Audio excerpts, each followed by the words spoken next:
আসসালামু আলাইকুম ভিউয়ার্স। আজ 11/8/2026 রোজ মঙ্গলবার বেনাপোল বর্ডার চেকপোস্ট। সকালবেলা পাসপোর্ট যাত্রী ভারতে যাওয়ার দৃশ্য দেখছেন। আজকেরও কিন্তু বর্ডারে স্বাভাবিকভাবে কিন্তু যাত্রী ভারতে প্রবেশ করছে। আর যাত্রী কিন্তু এখন আপনারা ইমিগ্রেশন লাইনে দেখছেন খুবই অল্প যাত্রী। এর কারণ হলো আজকের কিন্তু নাইটের গাড়িগুলো সকালবেলা এখনও এসে পৌঁছতে পারেনি, সেজন্য কিন্তু যাত্রী এতটাই কম দেখাচ্ছে।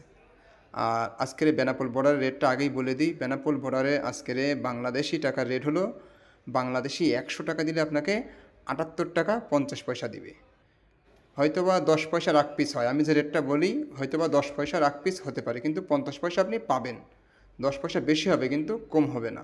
এখন কিন্তু বেনাপোল বর্ডারে দেখছেন কিন্তু যাত্রী খুবই অল্প, প্রতিদিনই কিন্তু দেখছেন খুবই কম, কিন্তু টুরিস্ট ভিসা যাত্রী কিন্তু বেশি যাচ্ছে এখানে, কিন্তু অধিকাংশই কিন্তু টুরিস্ট ভিসা যাত্রী। আর এখন দেখুন, এই দেখেন খুবই অল্প যাত্রী, কারণ এখনও কিন্তু নাইটের যে গাড়িগুলো আসে সেগুলো কিন্তু এখনও বর্ডারে এসে পৌঁছতে পারেনি। আজকের রোডে হয়তো বা জ্যাম ছিল, সেজন্য কিন্তু গাড়িগুলো ঠিক টাইমে পৌঁছতে পারেনি, সেজন্য কিন্তু এখন বর্ডার একটু ফাঁকা দেখাচ্ছে। আর এই যে যাত্রীগুলো দেখছেন এনারা কিন্তু সরাসরি ঢাকা কলকাতা গাড়িতে আসছে। সরাসরি ঢাকা কলকাতা আজকে 2টা গাড়ি আসছে। এই গাড়িগুলো যাত্রী কিন্তু এই যে ইমিগ্রেশনের দিকে রওনা হয়েছে। এই যে ফার্স্ট সকালবেলায় কিন্তু এই যে সকল যাত্রী কিন্তু ইমিগ্রেশন লাইনে যাচ্ছে। এনারা হলো সরাসরি ঢাকা কলকাতা গাড়িতে আসছে।